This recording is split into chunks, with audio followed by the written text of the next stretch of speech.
พ่อเลี้ยงนี่พ่อเคยคิดว่าพ่อไปขายอยู่ไสครับอันเว้าเลี้ยงขายนี่เลี้ยงให้มันใหญ่ก่อนเฮาเลี้ยงให้มันใหญ่ก่อนเว้าเลี้ยงขายนี่เฮาบ่จะไปเว้าเฮาเว้าทีหลังโลดเลี้ยงหั่นมันได้อยู่แล้วนี่พี่เพราะว่าปลาไหลนี่มันใช้เวลาโดนเด้ตัวมันสิใหญ่ครับมันบ่มีผู้ใดเลี้ยงพร้อมกันได้คือระยะ3เดือนเด้3เดือน2เดือนคือพักคือหญ้าเฮาเด้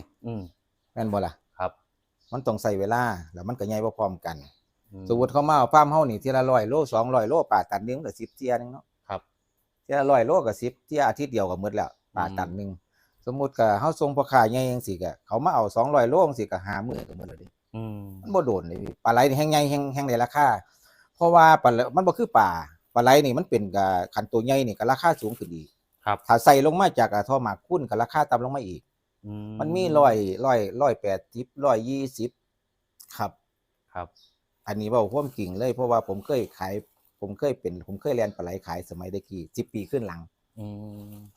ผมก็ซื้อมาตามไซส์มันคือกันครับเขาต้องผู้ขายเขาต้องคัดไซส์พ่อค้าคนกลางเขาก็ต้องมีกำไรเนาะครับมันเขาก็ต้องเอาย่างตามเขาต้องเอาโลละ20 บาทพ่อค้าคนกลางอืมครับตลาดนี่คือบ่ต้องห่วงเลยเนาะพ่อเนาะถ้าเลี้ยงให้มันใหญ่ก่อน